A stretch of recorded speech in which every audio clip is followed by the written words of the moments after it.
Today I explain to you William Langland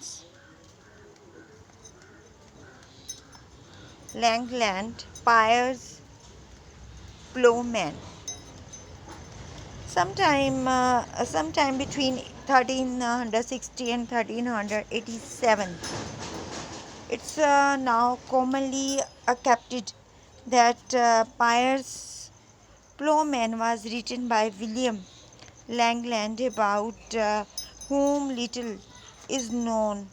This attribution of the poem to Langland rests principally on the evidence of an early 15th century manuscript of the sea text held at Trinity College, Dublin. The poem describes a series of wonderful dreams the poet speaker has dreamed. Through these dreams, we see a picture of life in the feudal England. Main character Will is the poem's protagonist, narrator, and dreamer. Piers Plowman is a humble peasant who is a flower of truth. Conscience is first introduced as the knight whom the king wants meet to marry later. Conscience becomes one of Will's most important and most enduring teachers, appearing in the majority of Will's dreams. Christ is the Son of God and one part of the Trinity. Friar Flatterer is a friar who is called into unity to heal those. Truth is one of the two representations of God. The Samaritan is one of the biblical characters that will meet on the road to Jerusalem. The king oversees the court case of peace versus wrong and also deals with Lady Mead's misbehavior. Mead is a false finance and holy church enemy. Simon is a shady character who conducts false and Mead's wedding ceremony with help from civil. Wrong is introduced by Holy Church, being the leader and founder of the dungeon in the valley. Leher is one of the 7 deadly sins who confess to represent covetousness, also called Sir Heavily, a knave man who knows so little about Christianity. Grace is God's messenger as well as the gatekeeper at truth's balance. Hunger is a threatening man. Anima represents the soul. The knight signifies nobility in Piers Plowman's ideal. Parnell, proud heart, is the woman who represents pride at the confession of the 7 deadly sins. Train is the ex-Roman emperor who lived his life as a non-Christian but was saved from hell by Saint Gregory. Faith is the biblical figure Abraham, who will meet while on the road to Jerusalem. Hope is Moses, the biblical figure who received the 10 commandments from God on Mount Sinai. Peace is one of the 4 daughters of God alongside her sisters Mercy, Righteousness, and Truth. Lucifer is one of the main devils in hell. Satan is one of the devil in hell. The devil is one of the devil in hell. These are the main characters. Now the summary is start. In the first dream, the author sees before him a fair field full of people. There are the rich and the poor, workers and idlers, nobles and merchants, unworthy priced, pardoners and jesters.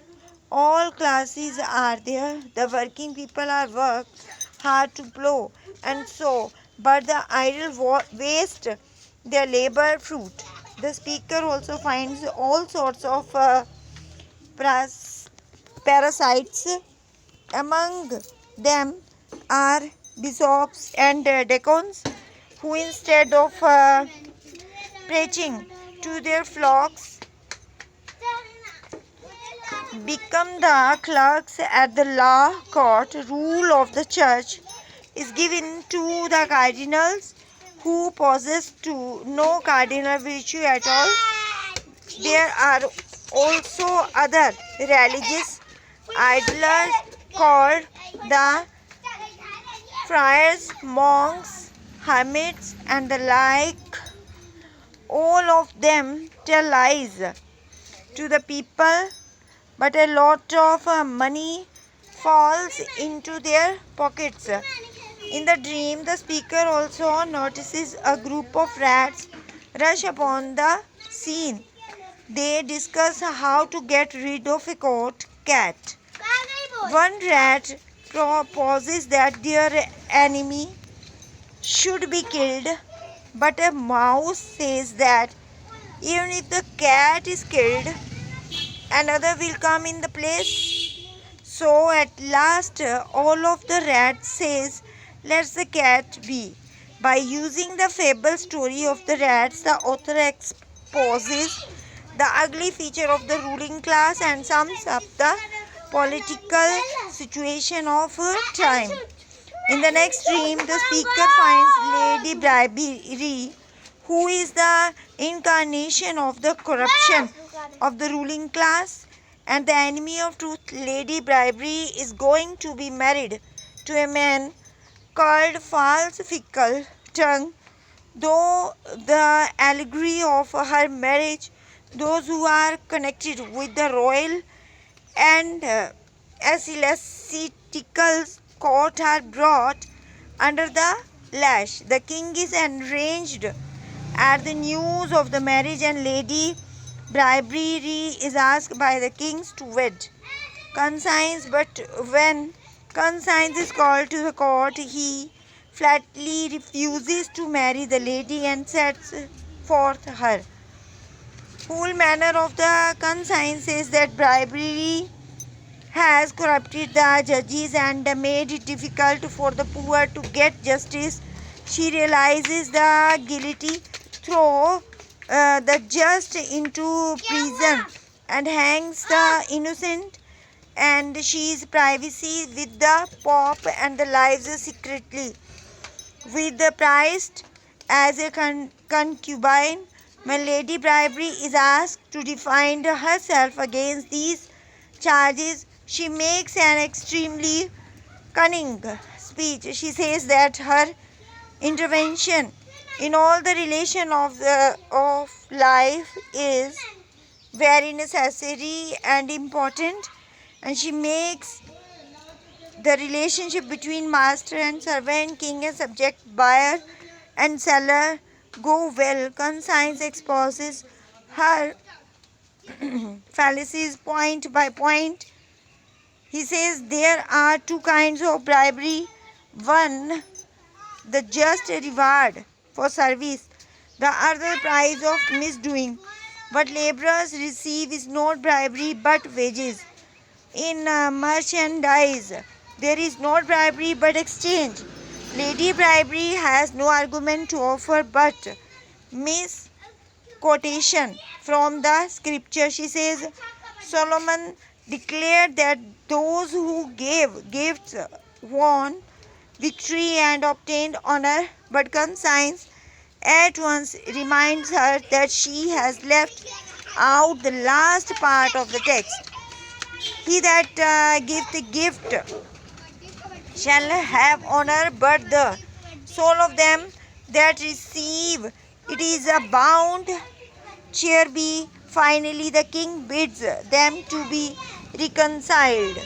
Here we can see clearly that the poet tries to lash the corruption of the ruling class and the church with the whip of a satirist, and he also describes the hard life of the poor peasants and shows a sympathy to them.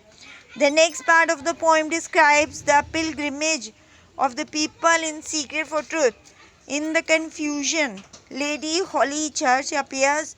She encourages all the people to seek truth, which is the best thing in the world. But the people say that they can never find the way without a guide. Whereupon appears on the scene the hero of the poem, Piers the Plowman. Piers the Plowman is a simple and honest peasant.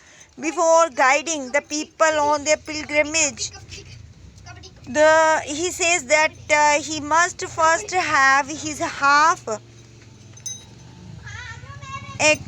land plowed. So he sets all the pilgrims to work in his field. He explains to the people that the best way to find truth is to take part in labor. In this part, the author praises the dignity of honest labor. He considers that the hard-working farmers are the nearest to the truth. Social significance of Piers Plowman. Piers the Plowman, the hero of the story, is not a representative of the poor peasants.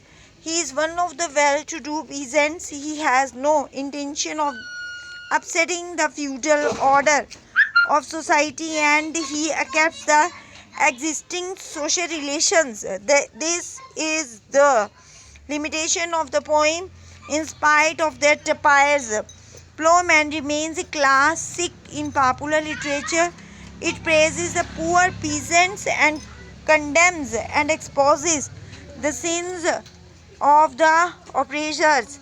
It was very popular in the 14th and the 15th centuries. It played an important part in arousing the revolutionary sentiments on the eve of the uprising of 1381, headed by Wat Tyler and John Ball. It gives us a realistic social picture of medieval England. Artistic features of the poem, Piers Plowman, is written in the form of a dream vision. The author tells the stories under the guise of having dreamed them. The poem is an allegory that relates truth through symbolism. The poet uses indignant satire in his description of social abuses caused by corruption prevailing among the ruling classes. Ecclesiastical and secular. The poem is written in alliteration. So thank you guys. You are watching my channel, My English Magazine, and my name is Sangeeta Mehta, and this is the summary of the poem, and I also discuss the main characters. So thank you guys. You are watching my channel, My English Magazine. Thank you very much. Thank you guys.